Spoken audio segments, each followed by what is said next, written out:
Assalamualaikum warahmatullahi wabarakatuh. Perkenalkan, nama saya Nur Syamhanisa Putri dengan NIM 200102088. Saya merupakan mahasiswa program studi teknik mesin Universitas Muhammadiyah Riau. Pada kesempatan kali ini saya akan membuat video pengukuran sebuah pipa untuk memenuhi tugas mata kuliah pengukuran teknik dan metrologi yang diampu oleh Pak Legistal Hakim. Adapun alat dan bahan yang diperlukan, yang pertama adalah jangka sorong, karena di sini kita akan mengukur diameter luar dan juga diameter dalam daripada pipa ini sendiri. Oke, jadi di sini ada alatnya, namanya jangka sorong, teman-teman. Nah, sebelum kita melakukan pengukuran, kita perlu tahu terlebih dahulu komponen-komponen apa saja atau bagian-bagian apa saja yang ada di sebuah jangka sorong. Nah, yang pertama ada yang namanya baut pengunci. Baut pengunci ini berfungsi untuk mengunci skala nonius ini supaya tidak bergeser-geser gitu. Oke, yang kedua ada rahang luar yang berfungsi untuk melakukan pengukuran terhadap diameter luar suatu benda kerja.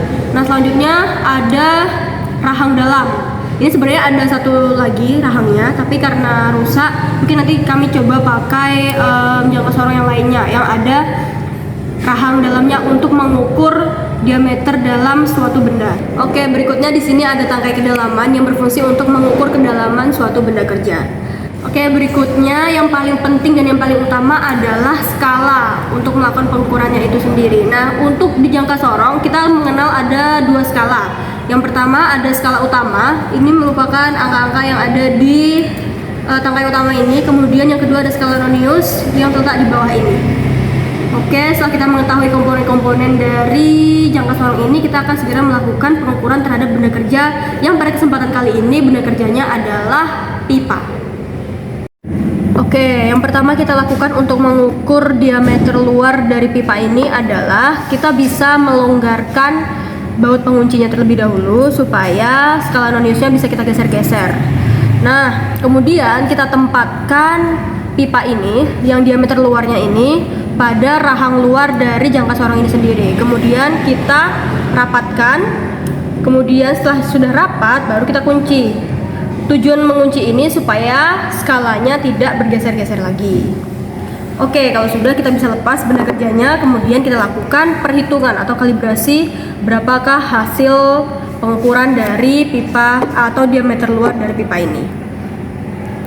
Oke teman-teman, di sini kita dapatkan untuk skala utamanya itu kebetulan yang berhimpit dengan 0 di skala noniusnya itu adalah berada pada 2,7 atau 27 mm berarti, dan yang berhimpit ini 27 ini garisnya yang di skala utama sudah berhimpit dengan angka 0, sehingga berarti pengukuran daripada pipa ini merupakan nilainya kita dapatkan yaitu 27 mm.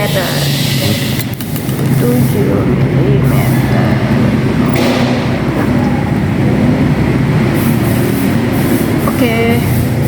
Oke, berikutnya kita akan melakukan terhadap pengukuran terhadap diameter dalam dari pipa ini.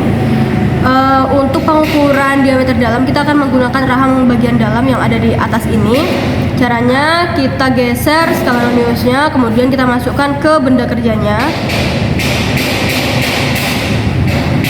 Nah, seperti ini.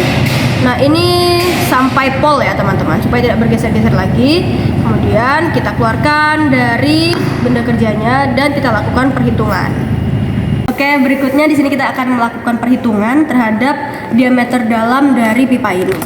Nah, yang pertama kita akan melihat dulu skala utamanya. Nah, skala utamanya di sini kita mendapatkan itu nilainya itu 21 mm. Kemudian untuk skala noniusnya yang berhimpit di sini ada di angka 8 mm, kurang lebih di angka 8 mm. Nah, kemudian untuk hasil pengukurannya kita bisa menggunakan rumus. Jadi untuk skala noniusnya tidak langsung kita ambil angka 8 bulat. Jadi kita perlu kalikan dengan tingkat ketelitian dari jangka sorong yang kita pakai. Nah, tadi kebetulan saya lupa untuk menerangkan bahwa jangka sorong yang kita pakai saat ini memiliki ketelitian 0,02 mm. Nah, berarti untuk mendapatkan angka tepatnya skala noniusnya itu kita kalikan skala nonius dengan tingkat ketelitiannya. Jadi kita kalikan 8 dengan 0,02, hasilnya 0,16. Kemudian untuk hasil pengukurannya berarti kita jumlahkan skala utama dan skala non-Gaussnya. Ada 21 mili tambah 0,16 mili menjadi 21,16 mm. Inilah nilai dari diameter dalam pipa ini. Oke, berikut tadi merupakan video praktek penggunaan atau pengukuran dari benda kerja yaitu pipa menggunakan alat ukur yaitu jangka sorong. Semoga dengan adanya video ini kami sebagai mahasiswa menjadi lebih mengerti dan paham terhadap materi yang disampaikan atau yang kami pelajari di mata kuliah pengukuran teknik dan metrologi. Sekian dari saya, kurang lebih saya mohon maaf. Assalamualaikum warahmatullahi wabarakatuh.